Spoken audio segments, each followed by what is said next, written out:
Hey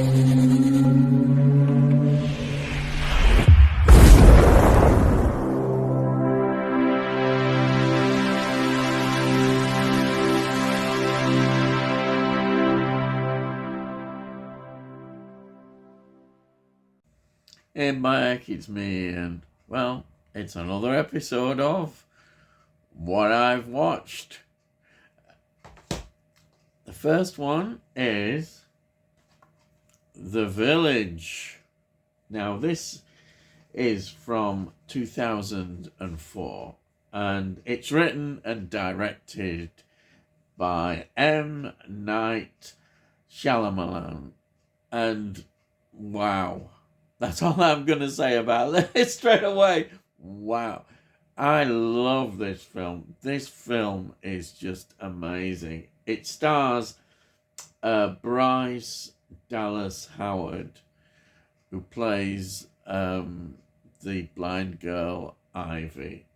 Now, Bryce Dallas Howard is the eldest daughter of Ron Howard. Yes. Now, some of the films that she has been in, Lady in the Water, which is a Shyamalan film, 2006, Spider-Man 3, 2009, Terminator Salvation, 2009, The Help, 2011, and then she's in the Jurassic World films, Jurassic World 2015, Jurassic World Fallen Kingdom 2018, and Jurassic World Dominion 2022. She's also now a director doing various TV series, including the Star Wars spin-off The Mandalorian. Between 2019 and 2023, she directed episodes of that. This also has Joaquin Phoenix as Lucius. Joaquin Phoenix, just so many great roles. I mean, where do you start with him? Going back to Gladiator 2000, Walk the Line 2005, Her 2013, and of course Joker 2019. Wow. And Napoleon 2023. And also he did the follow-up to Joker, Joker Folie à Deux. Oh, I can never say it right, can I? 2024. And also Eddington 2025. Those are just some of Joaquin Phoenix's films. He's in this. We've also got Adrian Brody, who plays Noah. Again, so many great films like The Pianist. I think he's perhaps one of his most famous ones. 2022, Grand Budapest Hotel, 2014, Asteroid City 2025. Just a few of the films. We've got William Hurt. William Hurt is just another great actor. Where do I start with him? I'll just mention, I think, Children of the Lesser God, 1986. Absolutely superb film. Broadcast News, 1987. Dark City, 1998. Just a few more. And then the Sigourney Weaver, just to top it off. Sigourney Weaver has appeared in so many films. I don't know where to start.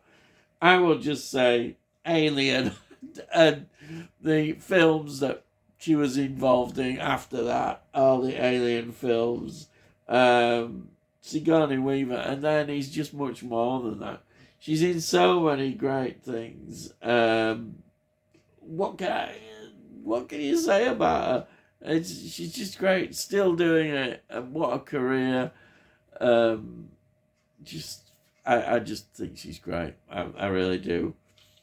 So, what is this film about? There's this isolated uh, town, and they appear to be sort of set in the sort of 19th century, the way of life, the way we see it. That's when we look at them, when we see them.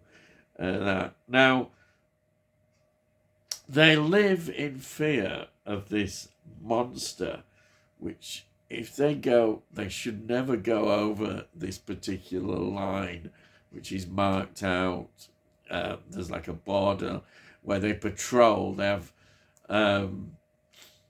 these towers that they're watching into this other area, and for fear of what they believe is this monster creature.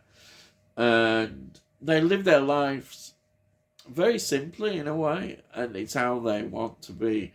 But all is not what it seems. But what happens is that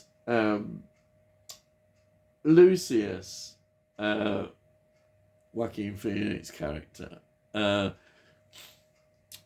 he needs some medicine which they haven't got, and this will mean that they have to cross over into the border and go into the world out there where they can get the medicine. And it comes down to, in the end, that the blind girl Ivy is the one chosen to go out there and get the medicine to save him. And this is the story of that. And wow, I just, when I see this performance by Bryce Dallas Howard, I just think, did she ever do a better performance than this? I know she's been in more films now. I just love this performance and her character. Her character makes this film. It elevates the film so much, and it is brilliant. I think this is Sixth Sense gets all these sort of pats on the back and what have you, but I think there's much more to him, and he's done some other great films, and this is one of them. And this perhaps is my favourite. Though I'm going to talk about another film by him next, but this film I think is great, and it's got the twists. It's a typical of Shyamalan, but this works so well, and I love it.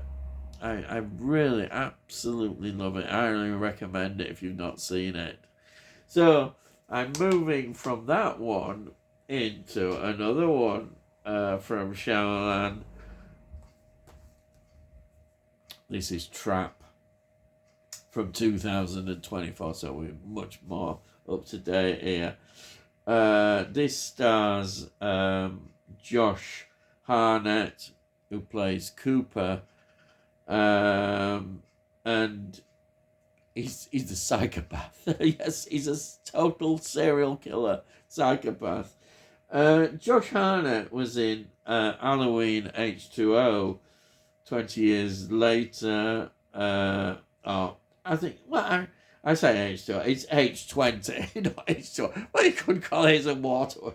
H20, and that's from 1998. And I think a good film in the Halloween series. Yeah, it's not considered the great ones, but I think it's quite enjoyable. It was also in The Faculty 1998, Black Hawk Down 2001, Pearl Harbor 2001, Sin City 2005, Oppenheimer, yes, 2023, Oppenheimer, great film. Just a few of films that he's involved in.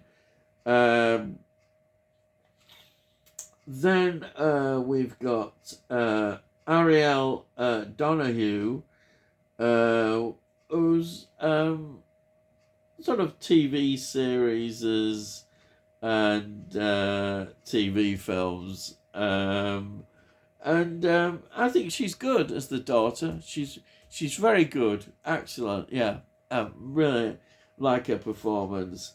And then, of course, we've got Salaka Night Shyamalan, who plays Lady Raven, and she is the daughter of the director. Yes, she's his daughter, and she's rather good as well. Yeah. We've also got Alison Pill, who plays Cooper's wife.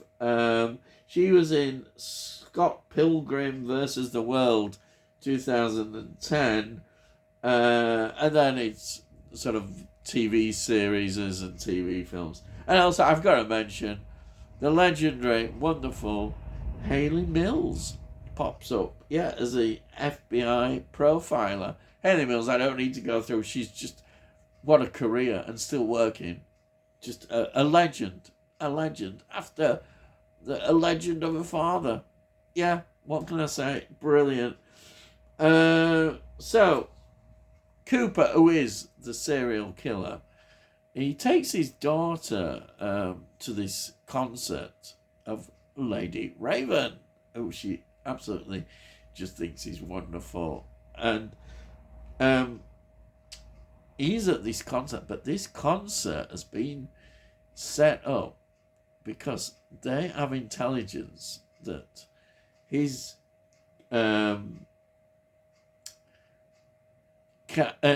the butcher, that's what he's known, the serial killer, is going to be there at this concert. So they're all there, going to get him. And of course, he discovers this when he's there at the concert. So he's spending a lot of the concert trying to work out how he's going to escape and get out of this trap. And that's what it is. And he's a very clever, intelligent, resourceful man. And I'm not going to say much more, but it's the story of what happens. And we get some brilliant moments in this. The way it all puts together. Again, it's the filmmaking as well, because he's so good. He's telling a story, this director, and then putting it in front of you, and you're so involved in it. You really are, and you're intrigued. You want to know where it's going to be, what it's going to happen. Even though I've seen this quite a few times, I still enjoy that. The twists and turns of this story. I think it's brilliant. Again, I probably would just choose The Village just above it, but only just. The Village is, I just love, you know how much I love The Village, but this one is excellent, and I rate this highly. Loved it. So, the next film. This is a real oldie now. We're back in time, in our time machine, to 1939. Now, this is based on the 1902 novel by A.E.W. Mason, and it's written by R. Sherif, Lajos Biro, and Arthur Wimpelis, and it's directed by Zoltan Korda. And he was a director of Forget Me Not, 1936, The Drum, 1938, version of The Jungle Book, 1942, Sahara, 1943, Storm Over the Nile, 1955, which was a co-director. This is a story which I think is definitely, this version of The Four Feathers, this 1939 version, is the best. It stars John Clements, who plays Harry Faversham, and he was in Star of the Circus, 1938. This England, 1941. Call of the Blood, 1949. The Silent Enemy, 1958. Oh, What a Lovely War, 1969. And right up, what career? 1982, Gandhi. Oh, Gandhi. And of course it's the man, Richard Attenborough, director. Oh, yes, he's in that one. And then we've got an actor who's sort of what you could call an old school actor, Ralph Richardson, who plays Captain John Derone. He goes right back again. Things to Come, 1936, which is an absolute sci-fi classic. It was in South Riding, 1938. Anna Karenina, 1948. Richard III, the Olivier version, 1955. Exodus, 1960.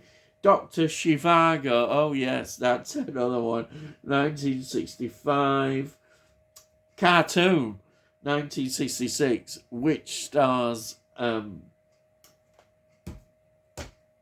Charlton Heston. I nearly forgot that. Charlton Heston. Oh, What a Lovely War is in that, 1965. Battle of Britain, everybody's in Battle of Britain, 1969. Lady Caroline Lamb, 1972. And of course, Tales from the Crypt, where he plays the gatekeeper, which is a brilliant horror anthology series. Absolutely love that. And his last film was Greystoke, The Legend of Tarzan, 1984, yeah. Also, I should mention Time Bandits, who's in that 1981. Great. But yeah, this is set in Queen Victoria's reign. And this officer, just before they are about to embark to Sudan, in the Sudan conflict, which is important, he resigns. And this is seen as absolutely awful thing to do. Cowardice, that's what they see it as. And he gets sent the 4 feathers. And the film is about how he redeems himself. And we get like here, I think this is a good word. It's like a boy's own adventure. And we see him going undercover, he goes to Egypt. And then we get all this story of him, how he is going to redeem himself and how he is helping the British out there through his undercover work. And it's really good. Many consider this is the best version. And I think this is really good. Totally enjoyable. And here we are, back to a Hammer film. Frankenstein Must Be Destroyed, 1969. The screenplay is by Burt Batt, which was a pseudonym, because for various reasons they often had to use this, for Anthony Nelson Keys, one of the great people behind Hammer in terms of writing and organisation. It's directed by, who else? Terence Fisher. Terence Fisher. I just could go on about Terence Fisher forever, but he was all those key Hammer films he directed. What a wonderful director. And of course he directed this one. And we've got Peter Cushing playing the Baron. We've got Simon Ward playing Dr. Carl Holst. Simon Ward, great actor for a certain period in time. Highlights, I think, has to be Young Winston, 1972. It really put him into the spotlight.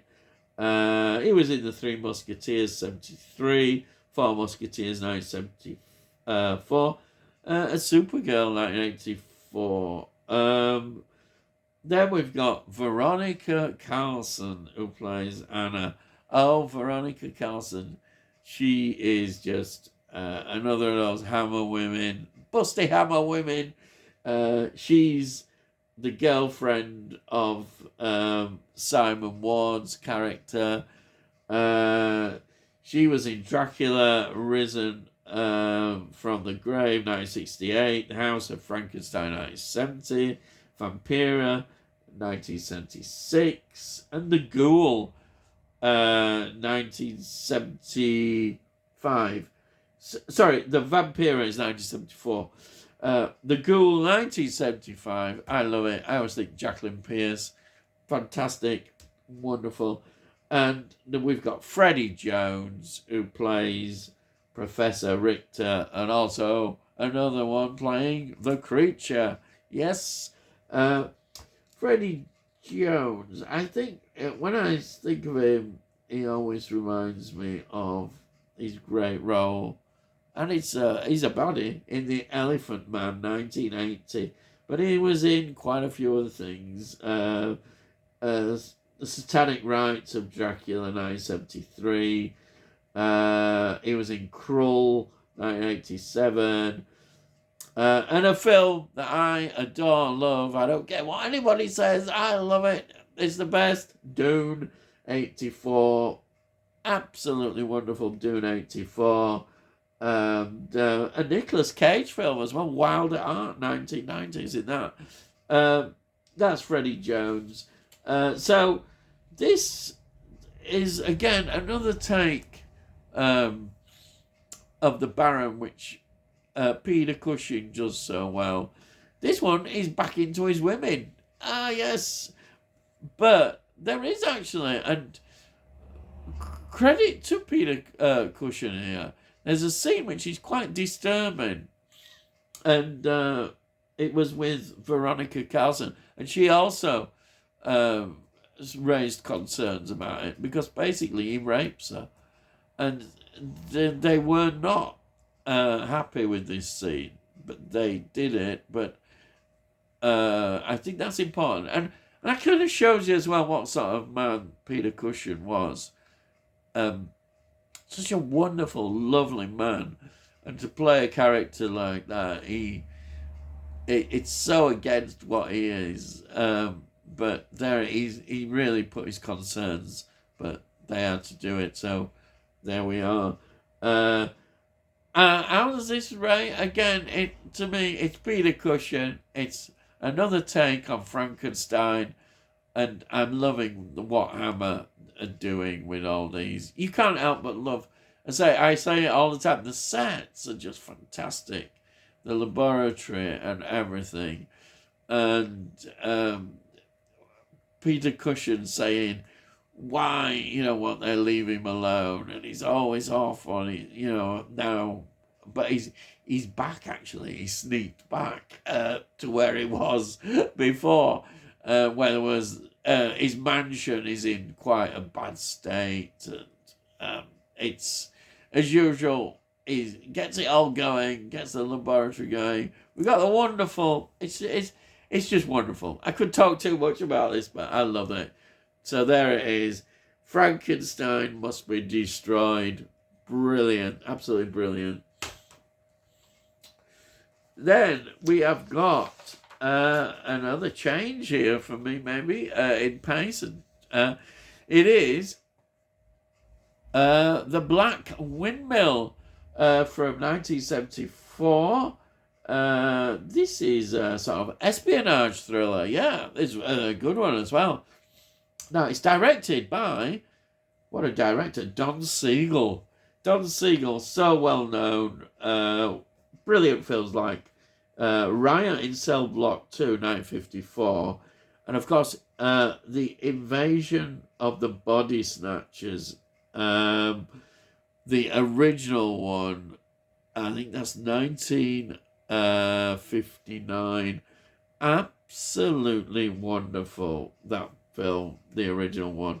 And also, he directed The Killers, 1964, which was a remake of a film that I've discussed before with Burt Lancaster. And this one had Lee Marvin and Angie Dickinson in. Cougar's Bluff, 1968. Two Mules for Sister Sarah, 1970. Again, Clint Eastwood's involvement in these. The Beguiled, 1971.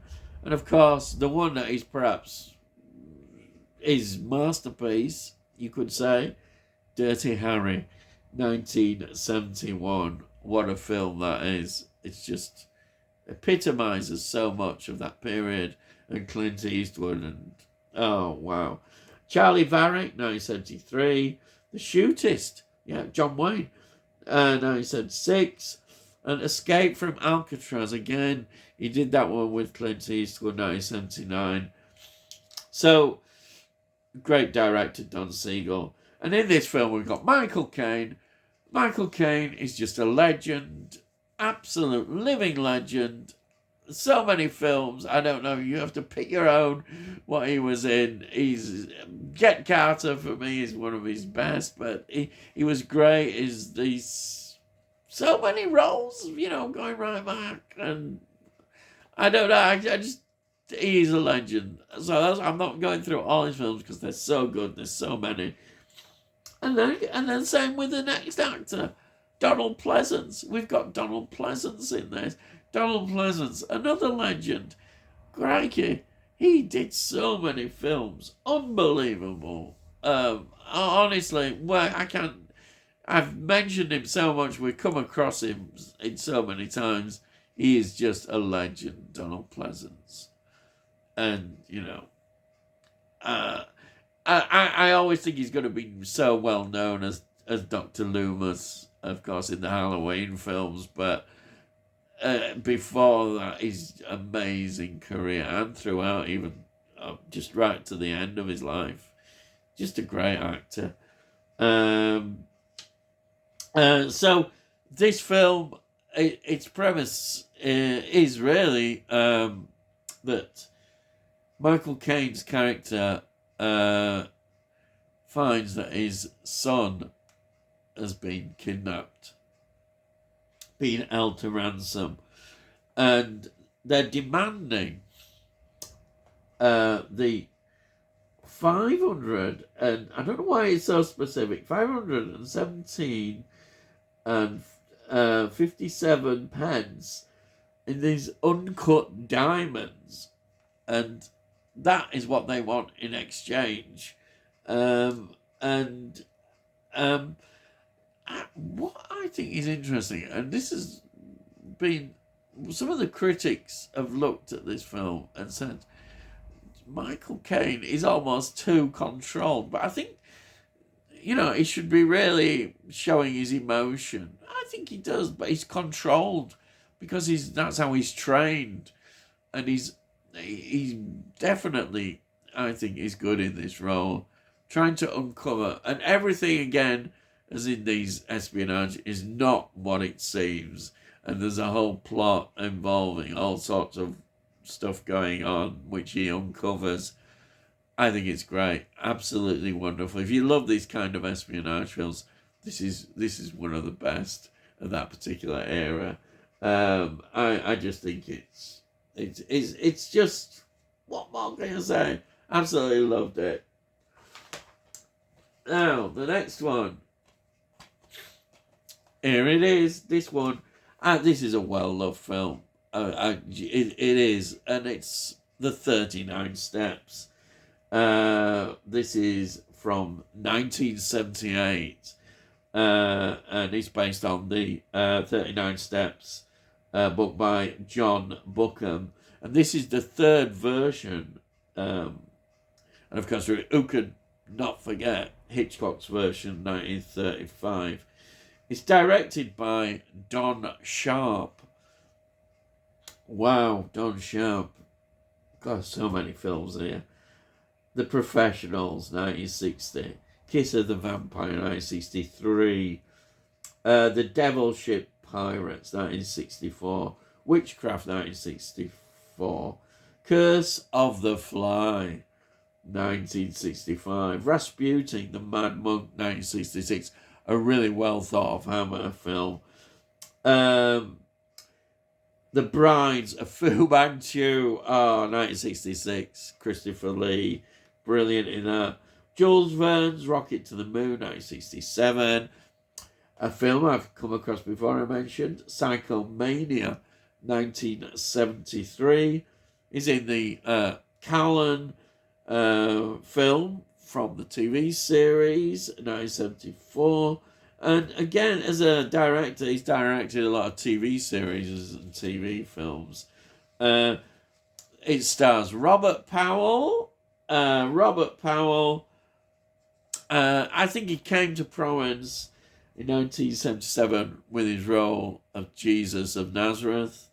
He was in The Italian Job. He was in The Asylum, The Asphyx, 1973. Marla, 1974. Tommy, 1975. Jigsaw Man, 1983. Very wonderful actor. And his voice, he's got a brilliant voice. He has done voiceovers and his voice has been used. And I've got to mention him, David Warner. Wow, David Warner, what a legend he was. So many roles that he was in. What's your favourite David Warner film? I just mentioned 3 here. Perfect Friday, 1970, with the wonderful Stanley Baker in that. The Omen. You've got to be The Omen, 1976. And Time After Time, 1979. Wow, brilliant. There is a small part as well at the beginning by the wonderful, legendary Sir John Mills as well. Now, this is considered the closest adaptation to the actual book that we've seen. And it's set before the Great War, and Richard Hanning is a mining engineer, and he finds himself involved in this espionage world where there is an assassination attempt going to be on the Greek Prime Minister, which will inflame all of Europe and plunge it into war. That is the premise, and he becomes involved in it, and he gets has to go on the run. He's all over, and everybody's after him, and that is a great story. Him being on the run, looking to get justice, to get the truth out, because he's considered a murderer, and the action is really well done on this. Absolutely love it. Some great scenes in it, and Robert Powell is absolutely fantastic. Absolutely. And I've been going on nearly too long, but I'll just go on to the last film. You're thinking that goes, he's got there. And the last film is one of my favourite horror anthology films, Asylum, which also has Robert Powell, who's the new psychiatrist who comes to visit the asylum. It's a job he's been given. Now, this is written by Robert Bloch, of course, who's well known for writing Psycho. It's directed by Roy Ward Baker, a great director. Highlights of some of his films. It has to be A Night to Remember, 1958, one of the best Titanic films.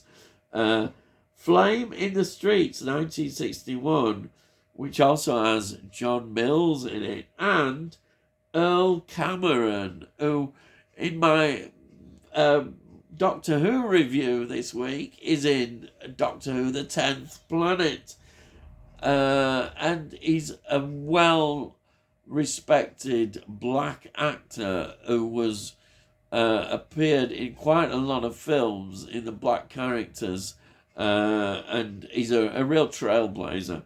Well, he's